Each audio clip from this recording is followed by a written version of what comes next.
बिस्मिल्लाहिर्रहमानिर्रहीम। अस्सलाम वालेकुम नाज़रीन, live with doctor Shahid Masood के साथ मैं हूं नाइला अली।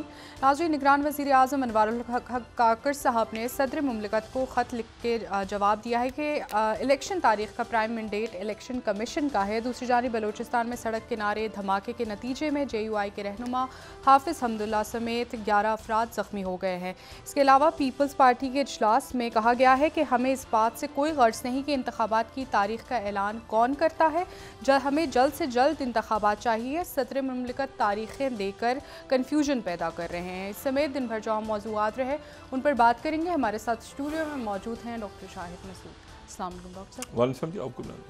डॉक्टर साहब, पीपल्स पार्टी की जानिब से इजलास में कहा गया है कि वो जल्द इंतखाबात की तारीख चाहते हैं, चाहे इसका ऐलान कोई भी करे। तो क्या डॉक्टर साहब मुमकिन है जल्द इंतखाबात?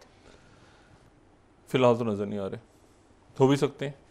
मतलब ये इंतखाबात जो हैं, ये मेरा ख़्याल है कि जो श्रीलंका में मैच चल रहे हैं क्रिकेट के, उनकी तरह की सूरत हाल हो गई है कि वो कभी ये नज़र आता है कि मैच शुरू हो जाएगा, कभी रुक जाता है, कभी बारिश हो जाती है। तो ऐसे ही कुछ पाकिस्तान के इलेक्शंस के मामला जा रहे हैं जी। तो कब होंगे, कैसे होंगे, क्या होगा, क्रिकेट के बारे में भी कुछ ऐसी सूरत हाल ही है। दूसरी बात ये कि जो हाफिज़ हमदुल्ला साहब की आज एक अटैक हुआ है उन पे, और ये जो है ये उसमें वो अल्लाह का शुक्र है वो और उनके रफ़क़ा जो है वो बच गए, मामूली ज़ख्मी हुए। लेकिन जो हमला था वो यकीनन इसी नीयत से था कि उनको शदीद नुकसान पहुंचाने की नीयत से था, और ये दहशत गर्दी के वाक़यात हो रहे हैं। और जमीयत उलमा इस्लाम और तमाम जमीयत उलमा इस्लाम की क़यादत पिछले दिनों में, जहाँ पे सिक्योरिटी फोर्सेस और आम शहरी और उन पे हुए, तो जमीयत उलमा इस्लाम और की क़यादत भी और बाकी जो सियासी शख्सियात हैं वो भी इस वक्त हमलों की जद में हैं। लेकिन JUIF के ऊपर ज़्यादा पिछले दिनों में हमने देखा है कि अटैक्स हुए उनके रहनुमा।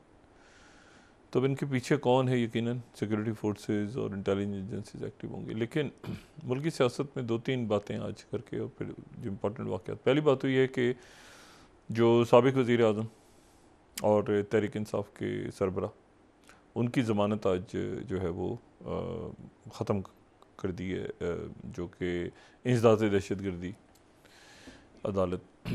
और उसमें जो वहाँ पर फ़िलहाल जो है वो असद उमर साहब को की ज़मानत कंफर्म हुई है, लेकिन ये कि उनको हर जो भी इसकी हेयरिंग होगी उस पर आना पड़ेगा। वो आएंगे और किसी मरहले पे अगर ये समझा जाता है कि उनको दोबारा शामिल करना है तो शामिल कर दिया जाएगा, वरना उनको निकाल, मतलब वो अभी मौजूद हैं।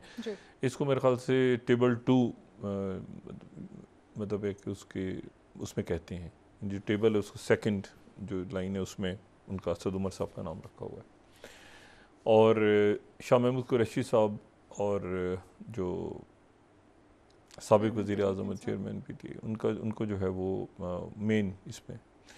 अच्छा, ये जो साइफ़र का मामला है, ये एक तो 9 मई बज़ाहिर मेरा अपना ख़्याल था कि 9 मई ज़्यादा संगीन है साइफ़र से, लेकिन ये साइफ़र का मामला भी एक संगीन सूरत हाल की तरफ जा रहा है।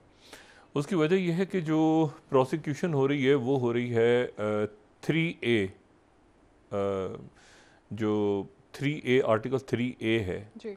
अच्छा, 3A और 3B इनमें फ़र्क ये है कि अगर कोई ऐसा कौमी राज, 3A में ये है कि कोई ऐसा कौमी राज अगर अफशा किया जाए जिससे गैर मुल्की ताकतों को फ़ायदा या नुकसान पहुँचे या फ़ायदा पहुँचे किसी भी हवाले से, या वो उन तक पहुँच जाएं गैर मुल्की ताकतों तक, ऑफिशियल सीक्रेट एक्ट का जो 3A है गालिबन, तो वो उस पर 3A अप्लाई होता है। 3B में ये है कि अगर वो जो सीक्रेट डॉक्यूमेंट्स या साइफ़र या जो भी दस्तावेज़ात ऐसी हैं जो फॉर योर आइज़ ओनली, ये सीक्रेट डॉक्यूमेंट्स हैं, वो अगर लोकल यानी मकामी लेवल पे, यानी उसमें गैर मुल्की ना हो बल्कि मकामी लेवल पर ही वो बाहर आएँ, आ जाएँ, लीक हो जाएँ,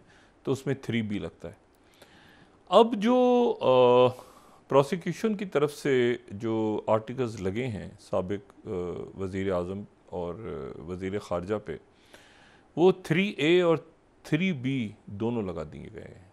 वो दोनों के तहत ट्रायल हो रहा है, यानी गैर मुल्की भी और मकामी लोगों से भी उन्होंने शेयर किया और उन्होंने इसको बाहर भी इसको भेजा और बाहर की गैर मुल्की ताकतें और वहाँ तक सारा ये पहुँचा। उसके नतीजे में वहाँ पे पब्लिश हुआ, क्या हुआ वो तो 3A और 3B दोनों के तहत।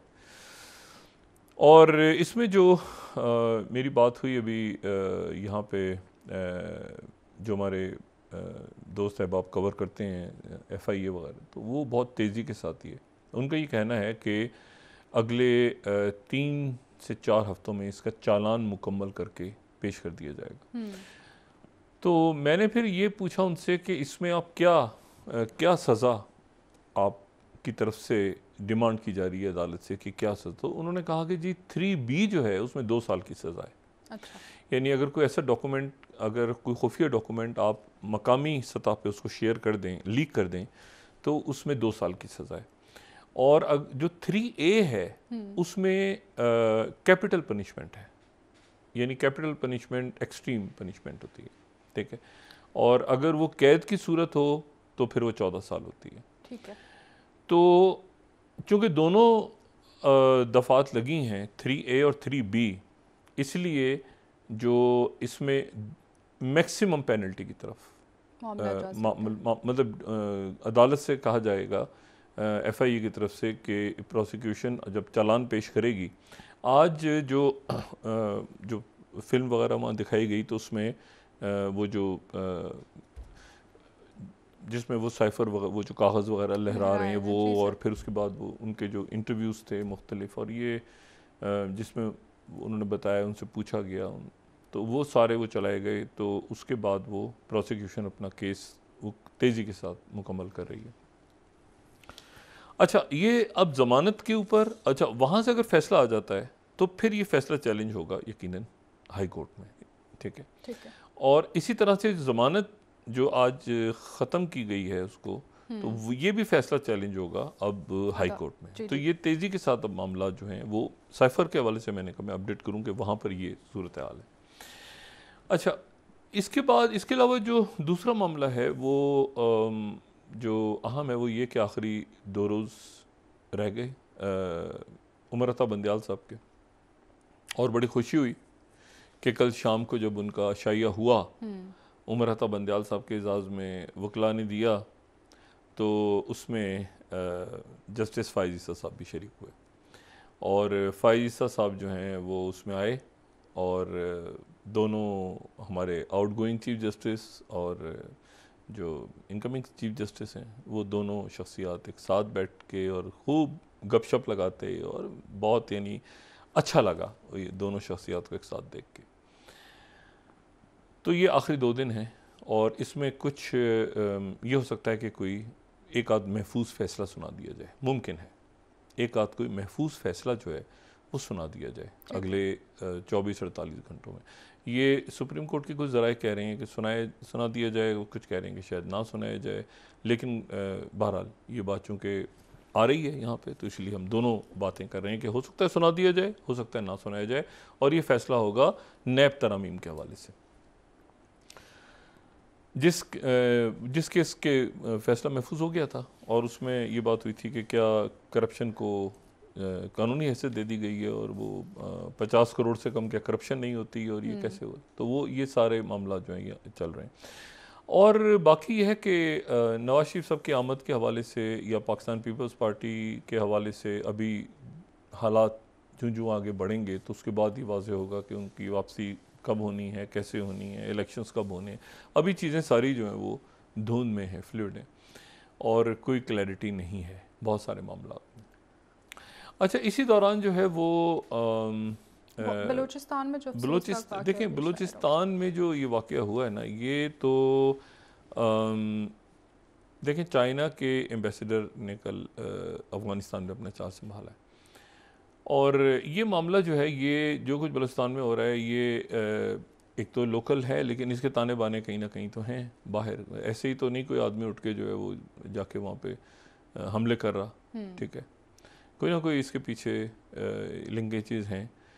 लेकिन यह है कि जो भी हैं, जो भी लोग हैं वो कंटेन हो चुके हैं। मतलब ऐसा नहीं है कि वो अब सरहद नहीं, लेकिन सरहद जो है वो भी तोरखम बॉर्डर बंद है, उसकी तो और कई वजूहत हैं। बाकी सरहदें भी सील हो रही हैं, तो अंदर ही जो भी लोग हैं, तो वो मेरा ख्याल है कि सिक्योरिटी फोर्सेस इस वक्त इतनी अलर्ट हैं कि वो एक बहुत बड़ी जंग ख़त्म हुई है इस खत्ते में, बहुत बड़ी जंग ख़त्म हुई है। और मैं फिर ये बात दोहराता हूँ कि जब ये जंग चल रही थी और अपने अरूज पे थी, उस वक्त ये बात होती थी कि जी पाकिस्तान कंबोडिया बनेगा उसके बाद, अल्लाह ना करे। लेकिन ये बात कंबोडिया, जब वियतनाम की जंग ख़त्म हुई थी तो कंबोडिया में सिविल वॉर शुरू हो गई थी, तो पाकिस्तान को कंबोडिया कहा जाता था। लेकिन ये है कि और तो पाकिस्तान एक बहुत बड़े, आप समझें कि वो एक बहुत बड़ी कार्रवाई से बच के निकला है। कार्रवाई होने लगी थी पाकिस्तान के ख़िलाफ़, ठीक है। और उसमें जो है वो आप ये देखें ना कि यहाँ पर ऐसा भी हुआ है ना कि एक एक दिन में अभी भी वाक़यात ऐसे पेश आते हैं कि बहुत सारे शहीद हो जाते हैं लोग। लेकिन यह है कि एक बहुत बड़ी जंग यहाँ से ख़त्म हुई है, तो उसका आहिस्ता आहिस्ता आहिस्ता आहिस्ता करके उसका फॉलो आउट, और ये अंदाज़ों से बहुत कम है। एक जान बहुत कीमती है, एक शख्स का ज़ख्मी हो। लेकिन उस वक्त जो बातें कही जा रही थी, अगर लोग उनको याद करें, मतलब यहाँ तक जो है वो कह दिया था ट्रम्प साहब ने कि इस जंग को ख़त्म करने का एक ही तरीके के न्यूक्लियर गिरा के मार दें। अब याद होगा, चंद लाख लोग मर जाएंगे तो क्या हो जाएगा। तो मतलब इस तरह यहाँ तक बातें हुई हैं। और जब यहाँ ड्रोन अटैक्स होते थे तो उसमें जाने जाती थी। तो ये जंग ख़त्म हुई है, अब वहाँ पर अमन कायम होगा, हो रहा है आहिस्ता आहिस्ता। पाकिस्तान में भी इंशाल्लाह बेहतरी आएगी। लेकिन पाकिस्तान में 2-3 ऑपरेशन एक साथ शुरू हैं ना। पाकिस्तान में एक तो ऑपरेशन शुरू है जो कि दहशतगर्दी के ख़िलाफ़, जो कि कांस्टेंट है, जो हमेशा रहता है, जो हमेशा पुलिस भी अलर्ट रहती है और रहना चाहिए। दहशतगर्दी ख़त्म भी हो जाए तो वैसे भी रहना चाहिए। और दूसरा माशी दहशतगर्दी के ख़िलाफ़ ऑपरेशन जारी है, जिसमें बेशुमार नाम हैं, लेकिन वो नाम ज़ाहिर नहीं किए जा रहे। यानी उनके नाम टॉप लिस्ट पर डल गए हैं, ECL में भी डल गए हैं।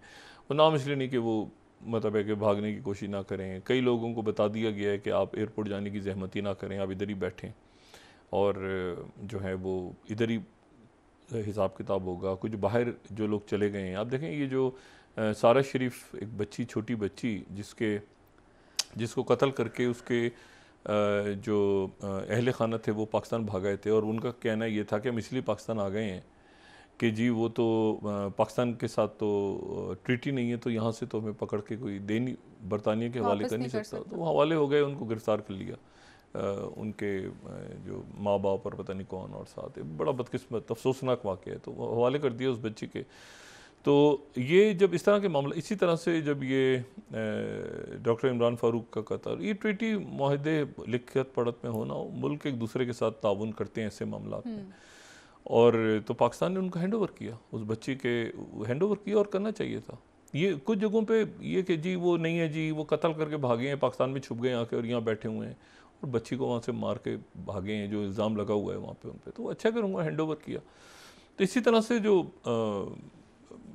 मतलब यहाँ पर जो एक बात की जा रही है वो ये है कि आने वाले दिनों में बाहर से भी लोग जो हैं वो गिरफ्तार करके पाकिस्तान लाए जाएंगे। इससे कतई नज़र के वो ट्रीटी साइन है या नहीं, किस हद तक कर पाते हैं, किस हद तक नहीं कर, वो बात की बात है। जो हुकूमत में मौजूद शख्सियात हैं वो ये कह रही हैं। अच्छा, अब इसमें जो है तो इलेक्शंस तो अभी मैंने कहा ना कि इस वक्त वो ये क्रिकेट मैच बन चुके हैं, टूर्नामेंट बन चुके हैं। कब शुरू होते हैं, कब तारीख आती है, कब क्या होता है, वो किसी को नहीं पता। लेकिन इसमें 2-3 बातें और ऐसी हैं, मैं हमेशा फिर उसी बात को मैं रोज़ इसलिए दोहराता हूँ कि देखें आसपास जो कुछ हो रहा है उसको हम नज़रअंदाज नहीं कर सकते। जैसे आर्मी चीफ का ही दौरा हुआ है तुर्की का। अच्छा, तुर्की का दौरा उनका हुआ है, और तुर्की का ये दौरा स्ट्रेटेजिक, तुर्की उन मुल्कों में से जिनके साथ पाकिस्तान के स्ट्रेटेजिक ताल्लुकात हैं। अच्छा, स्ट्रेटेजिक ताल्लुकात इस कदर गहरे हैं, Saudi Arabia, Qatar, UAE, China, Turkey, ये और कई मुल्कों के साथ हमारे स्ट्रेटेजिक ताल्लुकात इस हद तक गहरे हैं कि देखें हम आर्मीनिया को नहीं मानते। पाकिस्तान जिन मुल्कों को तस्लीम नहीं करता उसमें इसराइल के अलावा आर्मीनिया भी है, और आर्मीनिया को हम इसलिए तस्लीम नहीं करता है कि हम आज़रबाईजान, और आज़रबाईजान को तुर्की आज़रबाईजान की तरफ है, तो हम आर्मीनिया को मानते ही नहीं कि आर्मीनिया, यानी आर्मीनिया मुल्क तो है लेकिन हम तस्लीम नहीं करते, हमारे सफारती ताल्लुकात उनसे नहीं। लेकिन दूसरी तरफ जो है वो ये भी जहन में रहे कि ये जो यूक्रेन की जंग है, यूक्रेन की जंग के अंदर मतलब हमारे दोनों मुल्कों से सफारती ताल्लुकात हैं। हम उन मुल्कों में से हैं जो कि किसी एक तरफ नहीं खड़े हुए, और दुनिया के बेशतर मुल्क इस वक्त उन्होंने कोई पोजीशन नहीं ली, उन्होंने वो दोनों के साथ ताल्लुकात रखे हुए हैं। यूक्रेन के साथ भी हमारे ताल्लुकात हैं, हमारे बहुत से तलबा वहाँ फंस गए थे, आपको याद होगा जब ये जंग शुरू हुई है, और हमारे वहाँ पे उनके एम्बेसडर, हमारे एम्बेसडर, तो उनकी तिजारत है यूक्रेन के गंदम सारा, और ये जो डील हो रही है गंदम की, इसमें ज़ाहिर टर्की बड़ा इंपॉर्टेंट रोल प्ले कर रहा है, और हमारे रशिया के साथ भी ताल्लुकात हैं और बड़े ज़बरदस्त ताल्लुकात हैं। तो बहुत से मुल्क इस वक्त ऐसे हैं, सऊदी अरेबिया को ले लें, यूएई को ले लें, आप टर्की को ले लें, आप इंडिया को ले लें, आप अफ्रीकन मुल्कों को ले लें, आप जो है वो ईरान को ले लें। तो कई मुल्क ऐसे हैं जो कि, और ये एक बड़ी अजीब सी बात है कि, और ये यकीनन अमेरिका में और वेस्टर्न कंट्रीज़ के अंदर अब ये सोच पैदा हो रही है कि पूरा ये कोई 18-19 माह हो गए इस जंग को, और इस जंग के अंदर दुनिया बहुत सारे फोरम्स हुए हैं, कोई G7, कोई G20, कोई ब्रिक्स, कोई SCO, कोई अभी यूनाइटेड नेशंस का शुरू हो रहा है जनरल असेंबली का सेशन, तो वहाँ पर भी जो रहनुमा जाएंगे तो वो क्लाइमेट चेंज पे बात करेंगे। ये जो लिबिया के अंदर जो कुछ हुआ है, मतलब है कि 20,000 के करीब लोग वहाँ पे बयान हो रहा है कि वो इतना बड़ा सैलाब आया है वहाँ पे। उससे पहले मराकश में आया था ज़लज़ला, और फिर यहाँ पर आया है। तो ये इतना भयानक क्लाइमेट चेंज और उसके असरात आ रहे हैं पूरी दुनिया में, उस पर बात होगी, गुर्बत पे बात होगी, मईशत पे बात होगी। तो वो अपनी तरफ खींच नहीं पाए यहाँ पे कि तमाम दुनिया को कोई एक साइड ले ले पूरी दुनिया, ऐसा नहीं हुआ। बल्कि यूक्रेन की जंग ने उस तीसरा जो एक ब्लॉक है, जो मिडल पावर्स जिनको कहें आप, या थर्ड ब्लॉक कहें, ठीक है, तो वो उनको मज़ीद मजबूत तर कर दिया है। यानी वो मुल्क जो कि जिनको देखते ही नहीं थी बड़ी कुव्वतें, अफ्रीकन कंट्रीज़, उनकी अचानक इंपॉर्टेंस जाग गई कि भाई नाइजर में क्या हो रहा है, तो भाई उधर गबून में क्या हो रहा है, तो उधर क्या हो रहा है। पहले उनको पूछता कोई नहीं था उन मुल्कों को कि उन मुल्कों में खाना जंगी हो रही है, उन मुल्कों में क्या हो रहा है। अब सबको इम्पोर्टेंस का अंदाज़ा हो रहा है। अच्छा, इसमें आज जो है वो जो किम जोंग यून है, जो कि शुमारी कोरिया के जो प्रेसिडेंट, जो कि वॉल्सॉक गए हुए थे, वहाँ पर ऊपर बल्कि वो गए जो स्पेस क्राफ्ट, जहाँ पे कल हम डिटेल में बात कर चुके हैं, जहाँ प्रेसिडेंट पुतिन भी थे। इनकी जी इनका कोई 4.5-5 घंटे वहाँ पे 1-on-1 मीटिंग हुई है। 4.5 से 5 घंटे तक तकरीबन जारी रही है। और उस मीटिंग के अंदर जो है वो काफ़ी ज़्यादा जो है वो स्ट्रेटेजिक लेवल पे डिस्कशंस हुए हैं, बल्कि यहाँ तक डिस्कशंस हुए हैं कि मतलब वेपन्स के ऊपर यकीनन बात हुई है, और उसमें गंदम और ये सारी बात हुई है।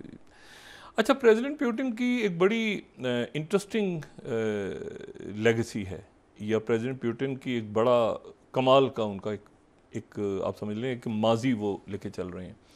और माजी वो ये लेके चल रहे हैं कि जो जब सर जंग थी, कोल्ड वॉर चल रही थी between Soviet union and US, तो उस वक्त जो है वो तमाम सोवियत यूनियन जो है वो साथ खड़ा हुआ था शुमाली कोरिया के। एक्चुअली शुमाली कोरिया बनाया ही सोवियत यूनियन ने, मतलब सोवियत यूनियन शुमाली कोरिया के साथ खड़ा था, और अमेरिका जो है वो जनूबी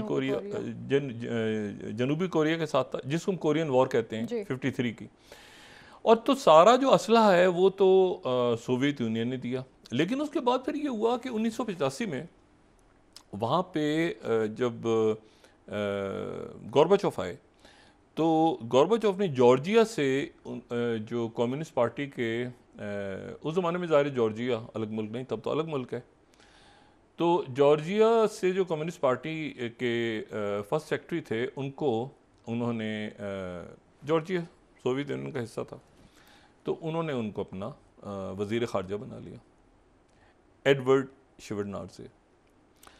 अच्छा, एडवर्ड शेवरनाडज़े जो है ना, ये बड़े एक आप समझें कि जिन लोगों ने वो कोल्ड वॉर देखी है, बर्लिन वॉर गिरते हुए, उन सबको इनका नाम याद होगा या याद होना चाहिए, एडवर्ड शेवरनाडज़े। ये ब्रेज़नेव के गोर्बाचोव के ये वज़ीर ख़ारजा थे, फॉरेन मिनिस्टर। जब बर्लिन वॉल गिरी है और कोलैप्स हुआ है सोवियत यूनियन सारा, तो ये उस वक्त जो है ये उनके साथ थे। फिर उसके बाद ही बोरिस येल्सिन के साथ भी इन्होंने कुछ अर्से कंटिन्यू किया, लेकिन फिर ये हुआ कि जब जॉर्जिया आज़ाद हो गया तो ये जॉर्जिया के पहले सदर बने, ये जॉर्जिया के पहले सदर बन गए। लेकिन ये उन लोगों में से जो कि बाहर दुनिया में ज़्यादा मकबूल, लेकिन अपने मुल्क में इनको बहुत बुरा भला गया, कहा गया और कोसा गया, ठीक है, क्योंकि इनको ये कहा गया कि सोवियत यूनियन के डाउनफॉल में जिस तरह से, उसके खात्मे में जिस तरह से गोर्बाचोव का रोल है, उसी तरह से उनके वज़ीर ख़ारजा का रोल है। लेकिन हुआ क्या, हुआ ये कि जब तो इन्होंने जब ये वज़ीर ख़ारजा बने तो इन्होंने अचानक उस ज़माने में पॉलिसी बिल्कुल टर्न कर ली कोरिया के हवाले से। और यहाँ पे मैं ये आर्काइव आपको दिखाना चाह रहा हूँ, ये है जो हमारी 4th स्लाइड है, ये अक्टूबर 1990 का, 1 अक्टूबर 1990 का Washington Post. Soviet Union opens ties with South Korea. South Korea, जी जी। उन्होंने अपनी जो पूरी स्ट्रेटिक लॉन्ग टर्म अलाय को, नॉर्थ कोरिया को डंप करके डिप्लोमेटिक रिलेशंस बना लिए साउथ कोरिया के साथ।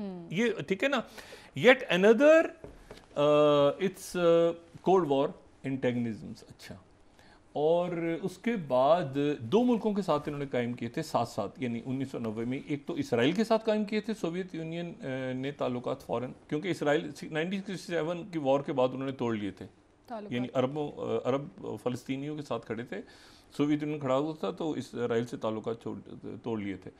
तो इन्होंने फौरी तौर पर इसराइल से सफारती ताल्लुकात बहाल किए और साथ ही नॉर्थ कोरिया को छोड़ के साउथ कोरिया से बहाल कर लिए। अच्छा, उसके बाद फिर ये हुआ कि ये जो है उसके बाद कोई 10 साल गुजर गए। तो 10 साल के बाद हम आगे चलते हैं, तो 2000 में जब जनाबे प्यूटिन आ गए, तो प्यूटिन ने फिर पहला दौरा शुमाली कोरिया का किया।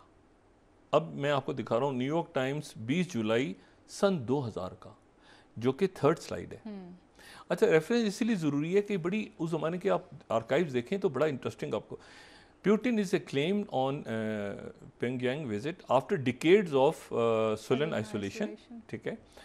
North Korea emerges as a key player, क्योंकि कई साल तक वो आइसोलेशन में रहा, लेकिन जब प्यूटिन वहाँ गए तो प्यूटिन के जाने के बाद वो आइसोलेशन से निकला, ठीक है। ये मैं आपको, ये अखबार जो है ये है सन 2000 का, तो प्यूटिन वहाँ गए, ठीक है। और उस वक्त ज़ाहिर है लीडरशिप डिफरेंट थी सारे, अगर आप देखें तो मतलब आज के लिए इनके वालिद थे, यानी मौजूदा जो सदर हैं इनके वालिद मोहतरम, जी, जो शुमाली कोरिया के जो सदर हैं इनके वालिद मोहतरम उस वक्त वहाँ पे थे। ये तो छोटे से होंगे, ये तो देखें ना 39 ईयर्स के हैं, तो उस वक्त मुझे नहीं पता इनकी क्या उम्र होगी, लेकिन छोटे बच्चे, वह अभी भी छोटे से लगते हैं। शुमाली कोरिया के सदर उस वक्त और छोटे होंगे गुल्लू मुल्लू से।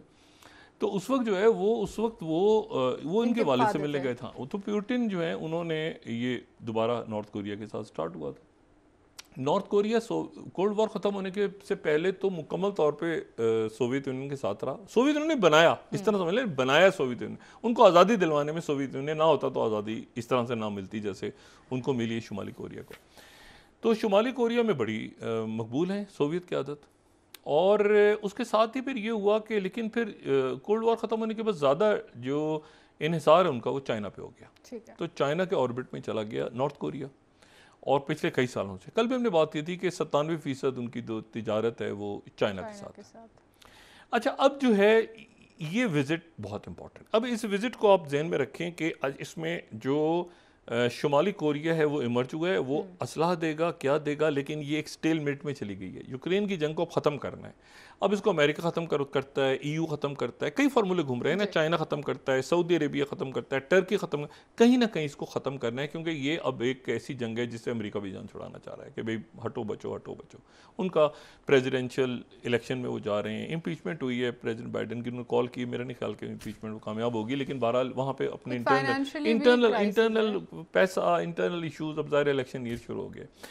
अच्छा, तो ये अब मामला ये सारा कि इसको यूक्रेन को अब किस तरह ख़त्म करना है, कैसे करना है, और क्या ये चाइना की टर्म्स पे होगा? चाइना ने तो कहा था ना कि जो जहाँ पे है वहीं पे रुक जाए, वहीं पे रुक जाए। रुक जाए, और इसका मतलब है कि बहुत बड़ा इलाका जो है वो चला चाइना जाएगा ले गया। यूक्रेन।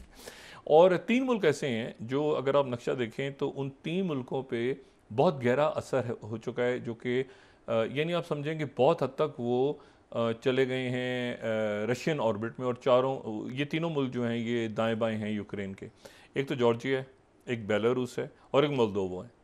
तो ये मोल्दोवा के नक्शे में आप देखें तो जॉर्जिया, मोल्दोवो, और बेलारूस तो इतना ज़्यादा है कि बेलारूस के अंदर तो न्यूक्लियर वेपन्स हैं कि जो, और बेलारूस के जो अलेक्जेंडर लुकाशेंको हैं उन्होंने कहा था कि हम यहाँ से न्यूक्लियर फायर करेंगे। और आप ये ध्यान में रखें कि बेलारूस अभी जो वैगनर ग्रुप का वो प्रेगोजिन का मारे जाना, जहाज़ क्रैश होना, ये पूरी बगावत को चलना, तो बेलारूस बहुत ज़बरदस्त इत्तेहादी है इस वक्त प्रेसिडेंट पुतिन। और कल जो है लुकाशेंको वो मॉस्को आ रहे हैं। अच्छा। इसका मतलब भी अच्छा, ये जो नॉर्थ कोरिया के जो सदर हैं वो कब तक रहेंगे रशिया में, उनके बारे में वहाँ की जो साउथ कोरिया का मीडिया है वो ये कह रहा है कि जी भी ये काफ़ी दिन तक रहेंगे।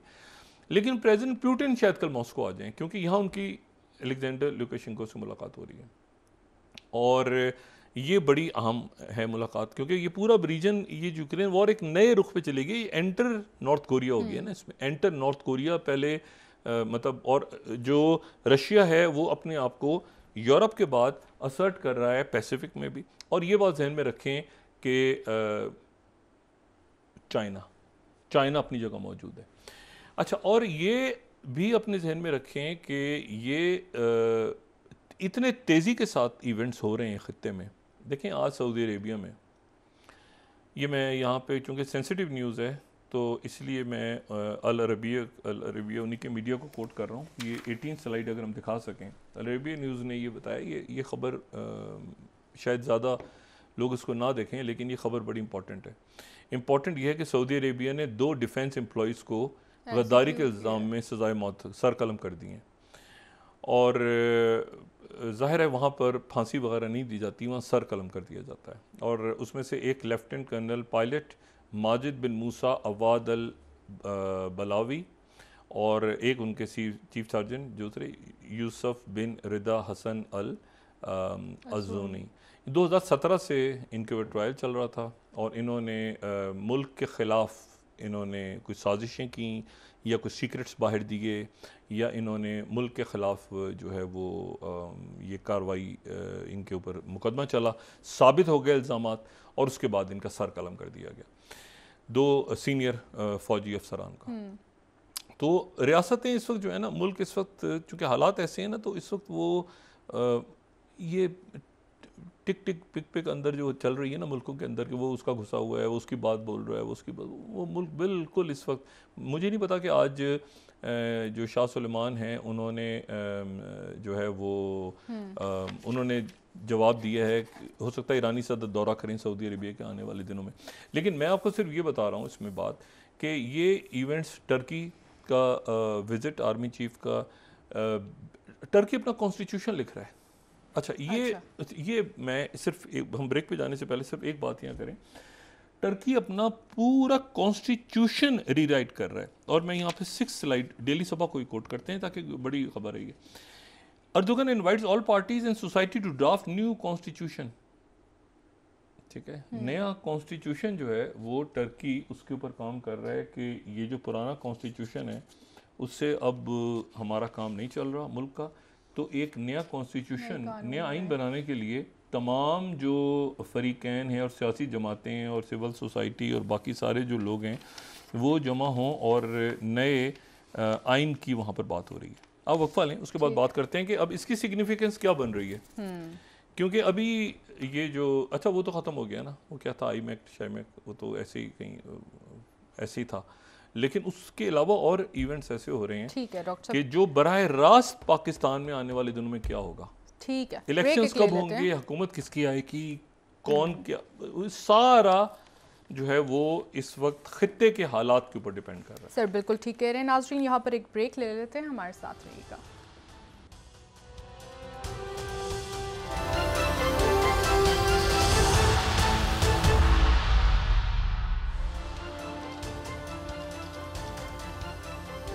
वेलकम बैक नाज़रीन। जी डॉक्टर साहब, आज जो निगरान वज़ीर आज़म अनवारुल हक काकड़ साहब ने सदर मुमलिकत के ख़त का जवाब दिया। उन्होंने कहा है कि प्राइम मैंडेट तो इलेक्शन कमीशन का ही है, तो हम इंतखाबात की तारीख़ का ऐलान नहीं कर सकते। इंतखाबात की तारीख़ अब क्या मुमकिन है या जान के इसको डिले किया जा रहा है क्योंकि पीपल्स पार्टी के भी तहफ़्फ़ुज़ात हैं? मेरा ख्याल है कि ये मामला अगर कोई पार्टी ये सुनने में आ रहा है कि शायद पाकिस्तान पीपल्स पार्टी या तहरीक इंसाफ की तरफ से ये मामला जो है वो चला जाए सुप्रीम कोर्ट की तरफ और कोई पिटिशन वगैरह तैयार हो रही हैं उसके लिए, तो सुप्रीम कोर्ट में अब जाहिर है कि अगले चंद रोज़ में फ़ाइज़ ईसा साहब आ जाएंगे। कल भी हमने बात की और ये उनको आते ही उनके सामने जो बड़े चंद इशूज़ होंगे उसमें से कि इलेक्शंस के हवाले से वो क्या फ़ैसला करते हैं, और ये भी कि जो इलेक्शन कमीशन ने ख़त लिखा है उसके ऊपर अनवारुल हक काकड़ साहब क्या कहते हैं कि काबीना के अंदर आपके ये आम तासुर है कि इसमें सियासी शख्सियात हैं। तो इस मसले को पीपल्स पार्टी ने भी आज उनकी जो मीटिंग थी सेंट्रल एग्जीक्यूटिव की उसमें उन्होंने उठाया इसको। अच्छा, मैं सिर्फ आपको ये इसमें बात करूं कि देखें जो ये पूरा जो आपके अच्छा ये असर क्यों डाल रहा है आप पे कि ये सारा आपके इर्द गिर्द हो रहा है, मतलब कुछ आपके शुमाल में हो रहा है, कुछ मगरिब में हो रहा है, कोई मशरिक में हो रहा है, कोई आपके नीचे जो है वो साउथ में पूरा जो इंडियन ओशन है वहाँ पे एक्टिविटीज़ हैं। तो आप एक ऐसी जगह पे हैं जो हर तरफ कुछ ना कुछ हो रहा है। इब्राहिम रईसी जो हैं शायद दौरा करें सऊदी अरेबिया का, और वहाँ से शायद वहाँ से जो है वो कोई आला शख्सियत ईरान आए, उनके ताल्लुकात आगे बढ़ रहे हैं।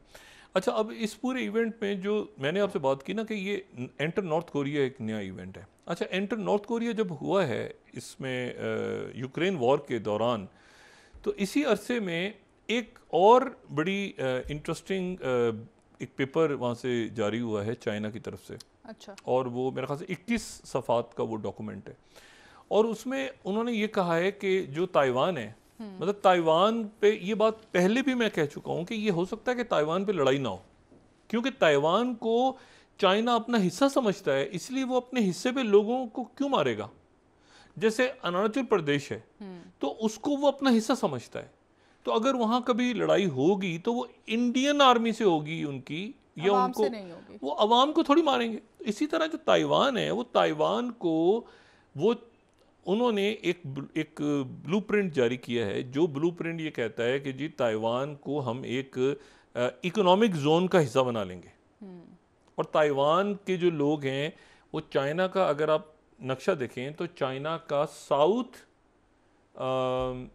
साउथ ईस्ट, बिल्कुल साउथ ईस्ट चाइना का, वो जो कि ताइवान स्टेट्स दरमियान में, और जहाँ पे वो मीडियन लाइन बीच में खिंचती है जिसकी वो खिलाफ वर्जी और चारों तरफ से होता रहता है, तो वहाँ पे जो चाइना का फ्यूजन प्रोविंस है, तो फ्यूजन प्रोविंस के साथ वो कह रहे हैं कि हम एक इकोनॉमिक जोन बना के वहाँ से लोग यहाँ आबाद हो जाएंगे, यहाँ से लोग वहाँ बिजनेस करेंगे, और ये बिजनेस मॉडल उन्होंने पेश कर दिया। ताइवान की तरफ से बड़ा सख्त रिएक्शन आया है कि हम तो इसको नहीं मानते। लेकिन आप जहन में रखें कि कुछ अर्से पहले एक्सरसाइजेज जो चाइना ने की थी, वो चाइना ने चारों तरफ से ब्लॉकेट कर लिया था, यानी एक तरह से आप यूँ समझें कि अपने वो कहते हैं ना आगोश में ले लिया था ताइवान को। वो अगर आप वो याद करें कि वो चारों तरफ से जो वॉर गेम्स हुए थे, ये तो जो वॉर गेम्स हैं, उन वॉर गेम्स में चाइना ने जब अनाउंस किए थे कुछ अर्से पहले, जब नैन्सी पेलोसी आई थी, तो इन वॉर गेम्स को अगर आप नीचे आप देखें तो ताइवान को, इसको थोड़ा सा स्लाइड अगर हम ऊपर करें तो ये ताइवान, ये जो रेड ब्लॉक्स हैं, ये रेड ब्लॉक्स चाइना है। इन्होंने रेड ब्लॉक्स ने ताइवान को घेर लिया था, देख रहे हैं ये चारों, तो ये नैन्सी पेलोसी के वक्त हुआ था, और इन्होंने जनाब ये चारों तरफ से करके, तो अगर ये ब्लॉकेट कर देते हैं और ये दरमियान में जो आप समझें कि जो ताइवान स्टेट के अंदर, आपने ताइवान में जो शिप्स हैं वो उनको आगे पीछे, तो एक तरह से आप देखिए कि ताइवान अंदर ही होगी, अंदर ही वो अपने डिक्लेयर करने का उनका, बजाय इसके कि जंग हो, कंटेन करके चारों तरफ से, और अपने, तो इसको ताइवान ने रद्द किया है। उन्होंने कहा कि जी ये हम एक माशी प्लान है, और इस तरह से हम ताइवान और हमारा जो ये सूबा है, फिजान का सूबा, ये इसके ऊपर हम एक साथ एक्ट करेंगे।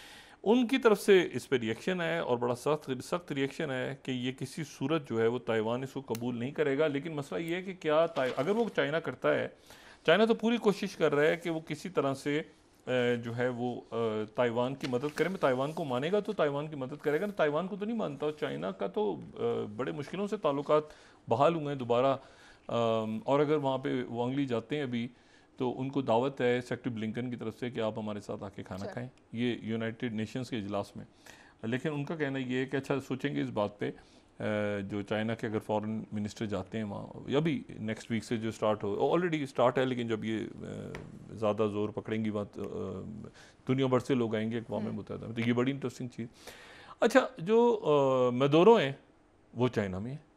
अभी मदोरो कौन है? वेनेजुएला वाले, वो जिनके खिलाफ बगावत हुई थी सारी, वो सारा हुआ था। और वो चाइना का उन्होंने स्टेट विजिट किया है और उनकी बड़ी ज़बरदस्त तस्वीर आ रही हैं जनाब प्रीमियर शी जिनपिंग के साथ। अब ये से भी मिल रहे हैं। जी प्रीमियर शी जिनपिंग के साथ पूरा उनको, और बल्कि यहाँ तक उन्होंने कहा है कि जो अगला जो स्पेस क्राफ्ट होगा चाइना का, उसमें वेनेजुएला के जो उनके लोग होंगे जो स्पेस में जाएंगे। अच्छा, यानी चाइना के जो स्पेस शटल्स होंगी, वेनेजुएला के लोग उसमें, जी उसमें एस्ट्रोनॉट्स जाएंगे वेनेजुएला के। ठीक है। तो वेनेजुएला स्पेस में जा रहा है चाइना के, यानी आप ये देखें कि कहाँ पे वेनेजुएला है और कहाँ पर जो है वो आपके चाइना है। और साथ ही जो बेल्ट एंड रोड की एग्जीबिशन और बहुत बड़ा इवेंट हो रहा है बेल्ट एंड रोड का, वो हांगकांग में हो रहा है। यानी उस हांगकांग में जो कि बरतानिया से वापस लिया, यानी चाइना देखें, वो चाइना अपनी ज़मीन नहीं छोड़ेगा किसी सूरत। और वो जो सेंचुरी ऑफ ह्यूमिलेशन उसको कहें या जो भी उसका नाम दें, वो चाइना, ये मैं बात हमेशा बार बार जो हमारे दोस्त अहबाब हैं इंडिया के, वो इस बात को जाहिर है कि वो चाइना को बुरा भला कहते हैं, कोसने भी गालियाँ देने से तुम्हारी तोपों में कीड़े पड़ें, तो इस तरह से तो मामला नहीं होता। मैं हमेशा वो हलाकू खान का मिसाल दोहराता हूँ कि वो जो बगदाद में दाखिल हुआ और वो कत्लेआम करता जा रहा था, गर्दनें उड़ाता जा रहा था, तो वहाँ पे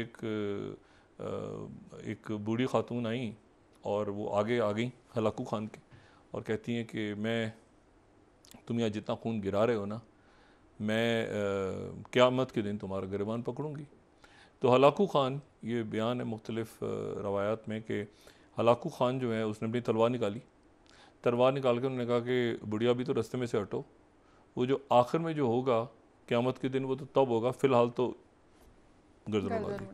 तो इशू ये है सारा कि जब ऐसे वो कहते हैं ना कीड़ों में, तोपों में कीड़े पड़े, वो नहीं कर सकते, वो ले चुके हैं, बहुत बड़ा हिस्सा जा चुका है, सरेंडर, बहुत बड़ा सरेंडर हो चुका है।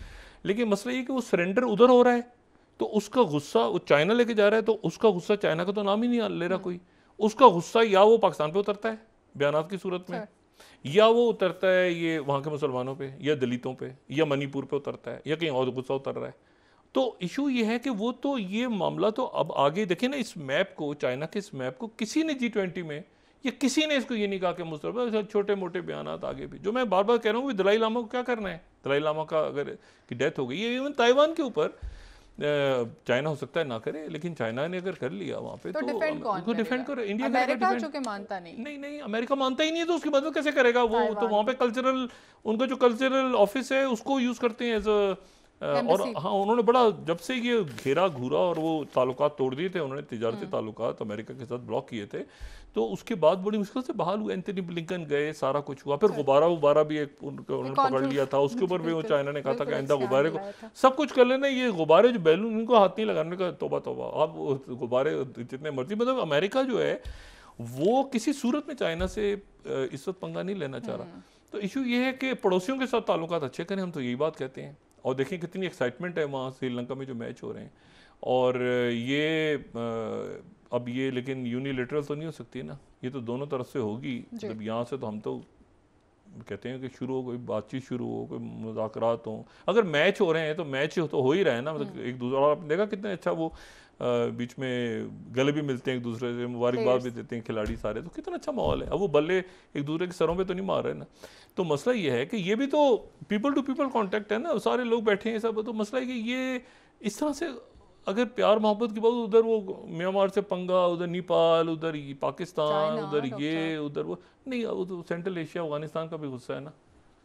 वो भी तो गुस्सा है ना। तो बिल्कुल हाँ, है। तो ये एक कॉरिडोर उधर नया बन गया, उधर से वो पहले ख़त्म कर दिया, अजीब व गरीब। देखें ये जयशंकर जी बड़े इंटेलिजेंट फॉरेन मिनिस्टर हैं, लेकिन तारीख फैसला करेगी कि उनके दौर में क्या हुआ। प्राइम मिनिस्टर मोदी, मैं देखें, मैं तो हमेशा जयशंकर की पॉलिसीज देखें हम डॉक्टर साहब, तो मैं हमेशा उनकी तारीफ करता हूँ। मैं हमेशा एज अ पर्सन, मैं हमेशा उनकी, मैं इसीलिए मैं हैरान हूँ इस बात पे कि जयशंकर जो हैं वो उनके दौर में ये क्या हुआ आखिर। देखिए बाकी तो बीजेपी के ये तो टेक्नोक्रेट से आदमी है ना, ये फॉरेन सर्विस में भी रहे हैं इनके।